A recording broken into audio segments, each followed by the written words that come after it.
Hello, sweet friend. My name is Maike, and in this video, I want to share with you why I journal, why journaling has such a special place in my heart. I pulled out a bunch of my journals, and I'm gonna share with you some journal spreads while we talk, so we have something fun to look at together.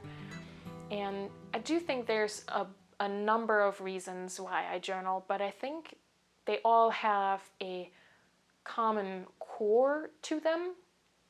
And the best way I can describe it is as this. So you know when you're just about to head out the door and you check yourself in the mirror one more time, you look for, I don't know, smudged mascara or whether or not you have lunch stuck in your teeth. And if you do, then you're so happy you looked, right? Because otherwise you would have walked around all day unaware of what was going on.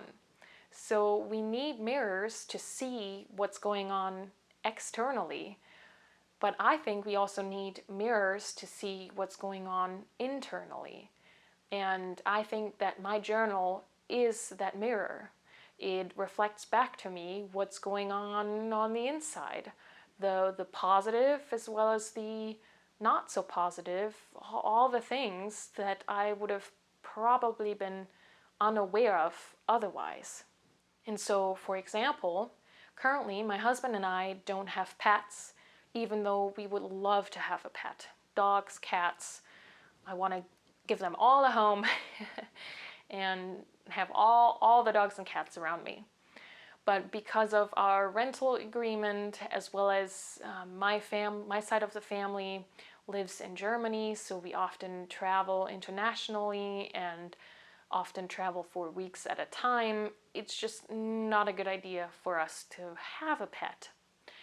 And so as a result, whenever I do share time with somebody who has a cat or has a dog, all these lovely animals make it into my journals. There's just encounters with cats from the neighborhood and walks with my family dog if I spend time with my family. There's friends' cats that I dedicate pages to. And of course I could have told you that I miss having pets without journaling about it. But there's something about seeing just page after page, line after line of me talking about how much I love being around them and lamenting on not having a pet that just adds a certain depth to the feeling. I mean, it's literally taking up space, right?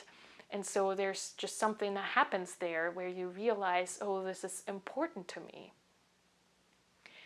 And then a couple weeks ago, I went to an event that was hosted by the local Humane Society. And if you're unaware of the Humane Society, they run animal shelters here in the US. And they hosted, so cute, they hosted a kitten shower. Instead of a baby shower, it was a kitten shower because in May and June, they get an influx of kittens. It's kitten season. And so they were hosting this fundraiser to help with the supplies for that. And I went and I had a lovely time. I got to hold this cute kitten named Macy. And I talked to the employees as well as some volunteers for the Humane Society. And so while I journaled about this event, I started to realize and made the connection between I want to share time with cats and dogs. I can't have a cat and dog, and I don't like that I need to always hope for chance encounters. All of that all of a sudden came together. And right there on the journal page, I was like, I should volunteer for the Humane Society. I should volunteer at an animal shelter. That way I get to spend time with cats and dogs who need interactions with humans. They need help. I can do something good while also benefiting from it because I get to be around animals without, me having to adopt them. Of course, that's a whole other challenge to always be around these animals and wanting to take them all home but not being able to. But that's besides the point right now. But I truly think that me journaling about it helped me connect these ideas. It showed me that I could do something about this, and I did. Like, my journal made me volunteer at the animal shelter, and I'm better off for it. I journal because my journal helps me become more me, if that makes sense. My journal helps me become my most authentic self. It helps me realize what's missing and what I can do about it, and I can make that happen in my life. You know, thoughts are just often so quick, they just go whoosh, in your mind, and you can't really catch them. You can't really hold them and look at them and interpret them and realize what you want to do about it. And so journaling slows all of that down, and you can look at it and think about it and then realize if there's anything you can do about it.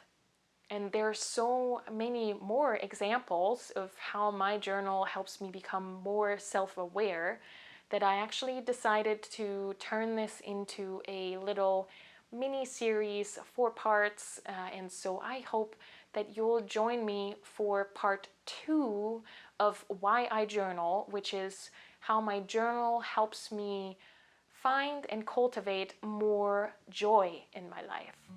That's enough talking from me, though. I would love to hear from you. Can you relate to this idea of your journal being a mirror? Let me know in the comments below. I'd love to connect and chat. But other than that, thanks so much for sharing this time with me, humoring me, and until next time, happy journaling!